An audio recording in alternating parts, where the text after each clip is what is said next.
Hello, guys, and welcome back. You're watching the Camera 64 podcast, and I am your host, Alfonso Chavez. And as always, we're coming to you from sunny San Antonio, Texas, from here in my garage. And San Antonio right now is super excited. We are almost at the end of October, and we are getting our very first cold front of the year.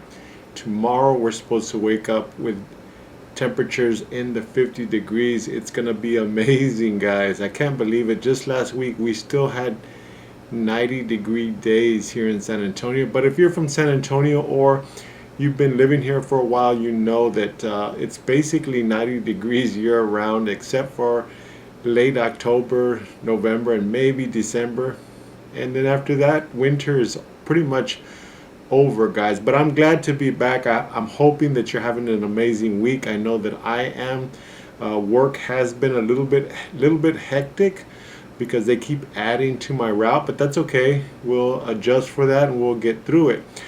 But today's video, guys, I want to share some tips on how to avoid midday harsh shadow. It's a question that many new photographers will ask, and it's something that you have to learn to deal with in the very beginning. But before we get started on that, I want to share the fact that I am trying to improve my videos. As you can see, this setup is just slightly different than what I've been doing. I'm going to try and go for a little bit more afternoon because this is the actual time that I'm actually shooting my videos. Usually it's after work. Right now, San Antonio time, it's about 7:30, maybe 8 o'clock in the evening. So it is in fact a little dark outside already. And to try and get these videos to look and feel and kind of have a little bit more of a storytelling, I'm actually trying to improve that. And one of the ways that I'm doing that is through education, right? How to shoot video that doesn't suck, right? And I just happened to find this book at a local Goodwill, right, for $2.49. I said, I gotta have that book. So I went ahead and picked it up. And now I know why my videos have been sucking so far and I haven't gotten any new subscribers. But hopefully with this book in hand and following some tips, and that's kind of like why I decided to change my setup a little bit as far as the lighting. Hopefully with this book in hand we can improve our videos. So let's go ahead and get some stuff underway. If you're liking my videos, give me a thumbs up. If you're not liking them, give me a thumbs down. And if you could please just give me a little bit of feedback so I can kind of get an idea for the people who are watching. I know there's not many of you guys out there, but for the ones who are watching and do want to follow me along on this journey, I do want to hear your input, because after all, these videos are made for you, right? So let's get started. So ways to avoid midday sun. Now this can be kind of confusing a lot of times for new photographers, and definitely I understand that because I went through the same thing, right? There's one event that I wish I could have back for 100 reasons. But it was simply because I didn't know what I was doing, right? My very first digital camera and my first real event just happened to be my sister's wedding, Anita. Unfortunately, my sister passed away at a really young age. She was 38 years old. But about 5 or 6 years before she passed away, she asked me if I could shoot her wedding. Now, I did have a couple of little digital cameras, nothing fancy at the time. So that was actually my motivation for buying my first digital camera, which happened to be, I think it was the T2i, if I remember correctly. I went out and I bought the camera, and we set up the shoot a couple of weeks later, and I was out in midday sun, guys. And I look back at those pictures now. Oh my gosh, they were horrible. I really feel bad about the situation. Even now, looking back at it, I really feel bad that I put myself in that situation. Knowing what I know now, I would have never done that, right? So how do we avoid being in that situation, right? Because a lot of times when we first get started, we're actually shooting for family and friends, right? People that we admire, people that we want to impress, obviously, and people that we see all the time, right? I see my sister all the time. So the fact that I came back, even though she was real appreciative, me myself looking at the pictures even today, I cringe every time I look at those pictures, guys. um, but let's try and alleviate that. So what are some of the things that I do? So number one thing, guys, I am the professional, guys, okay?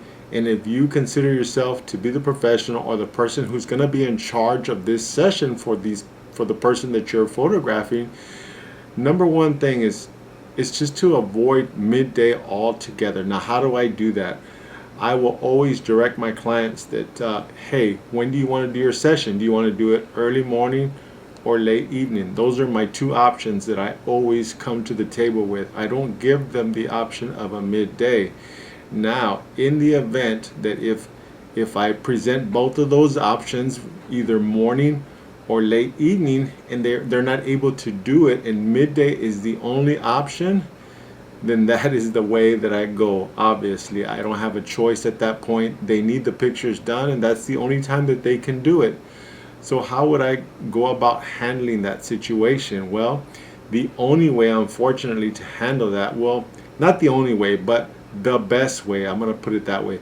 The best way to handle that situation would be to use a huge flash like this oldie. This is my oldie but goodie, the Flashpoint RL600. And this is a 600 watt strobe that I bought from Adorama. Gosh, at this point, I think it's 12 years old now. It's amazing to me that this actually still works. I very rarely use it, maybe once or twice a year, maybe. I think in the past 2 years I've only used this maybe 4 times total, just because I stick to those first rules, and that is shooting early morning or late evening. If you don't explain it or as to why that you're doing that, then of course the clients are not going to understand. That's your job as a photographer. You got to let them know why. We're not just giving them those two options for no apparent reason, right? So one of the things that was in this book, guys, was make notes so I don't forget stuff. So I'm going to go to the next one. Well, actually, the second one is the same as the first one. Just avoid that situation altogether. So golden hour is the perfect time to shoot. Well, I take that back. It's the second best time to shoot. So golden hour basically is having your sun not directly above, but rather coming from the setting sun or the rising sun, and the sun comes across, right? It's coming across like this. That's perfect. That's exactly what you want for a lot of reasons.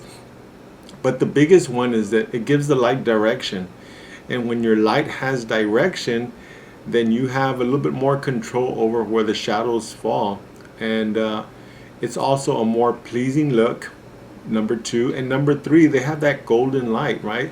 You get that warm look, which works really well, especially for somebody that's light complected, or even kind of like a good mix. Like I would consider myself right in the middle, right? So the golden hour is perfect. It gives you that nice warm look. If you find that you cannot, for some reason, get yourself into that midday situation, into that early morning or midday situation, the other option would be to shoot in the shade. So find what's called open shade. And open shade basically is an area that is you can kind of see the sun, but you want to set your subject into the shadow area. So say for instance a pavilion at a park, or under a tree like a shade tree.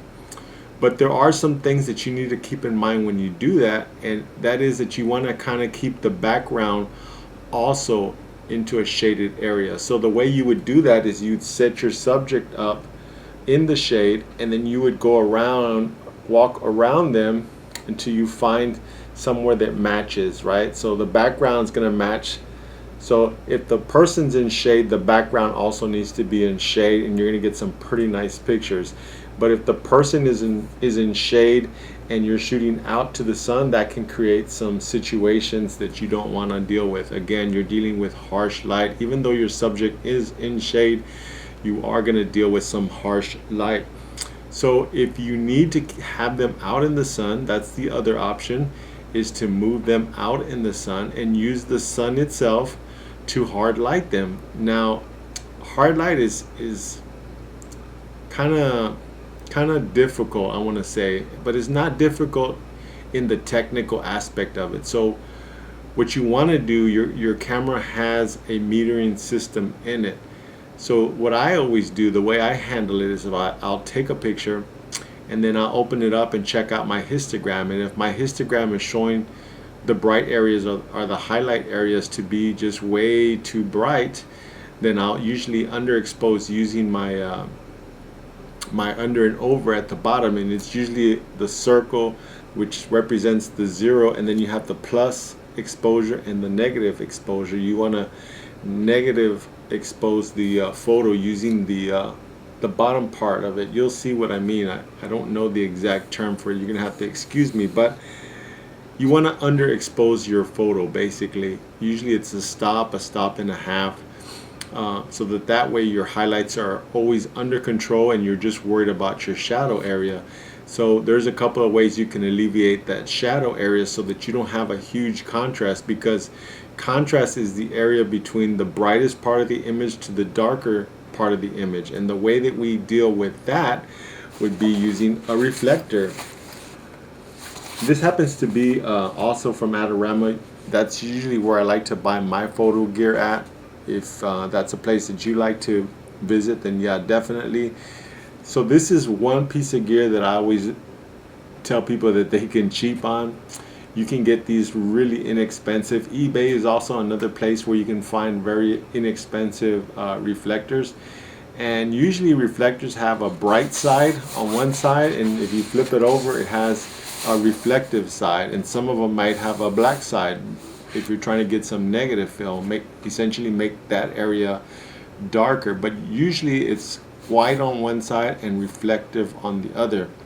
So I use the white side to fill in. So you would come onto the shadow side and basically bounce the sun back into that shadow area so that you can kind of even out your histogram. And we'll talk more about histograms later on in the future.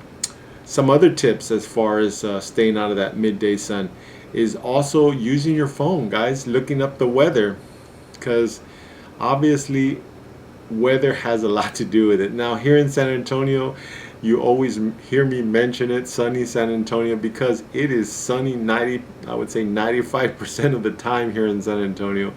It is sunny San Antonio, full sun, bright sun. There's very little shade unless you're under a tree. But if you just so happen to book your session on a day like today, which had a little bit of clouds, then you have a totally different situation. Now when clouds are covering the sun, guess what the clouds work like? It works like a huge softbox, which can make for some very nice photos if you don't mind having low contrast pictures, which is fine. But again, you can alleviate that simply by adding a small flash. You don't have to have a whole lot of flash when there's a lot of clouds around, and that'll make your subject really pop. So some of the things I like to mention for new photographers is about lighting. So lighting plays such a huge role, and the only way that you're going to actually get used to that lighting is by visually looking at somebody. So set the person up, have them pose or stand wherever it is that you're setting them up to take the picture, and as you look at them, you want to look at where the sun is and where the shadow is. And you'll find out that if you kind of walk around them, you can see that the light is changing because the direction of that light is changing. But again, overhead lighting is just not a good look because it creates raccoon eyes underneath or within their eye sockets. With the light coming down like this, then you get shadows in the eye area, which is just horrible. You don't ever want to do that, guys, ever. So try and avoid that at all costs. But those are my 5 tips. You wanna avoid midday altogether by suggesting early morning or late afternoon sessions. 2, you want to always try and do golden hour, so that way that your sun has direction. Is it coming is it coming from the right, is it coming from the left or north, or is it from the east? So that way you have some direction. You're going to avoid those raccoon eyes. The use of reflectors, guys, that's also very much an option if you find that you're in a situation where you just might have to shoot in midday sun. Then you might want to bust out your reflector. Another option, if you find yourself stuck in midday, is to find a shadow. Go look for some shadow areas. Go look for some shade under a tree, or under a gazebo, or something along those lines. And check your weather. I always like to check my weather the day of or the morning of, so that way I have a clue as to whether or not we can continue on with the session, or if it's heavy rain and they don't want to be in the shade area. So then obviously that they might want to reschedule. So keep an eye on your app from your phone. And last, don't be afraid to experiment, guys. Like I said, set them up in a certain area where you want the pictures to be at, or where they want their pictures to be at, and take a minute and walk around. See where that light is hitting them. Where is it beneficial for you? Further to the right, further to the left. Maybe I can bring my angle up above and shoot a little further down, or even from down below and shooting up.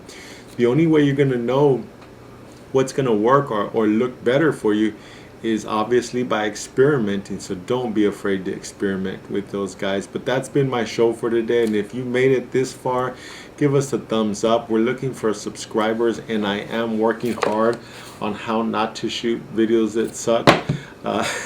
So if you want to come along and with me on this journey, I would greatly appreciate it, and I would love to have you give some input, guys, because that's all this is about, is community, being able to share stories.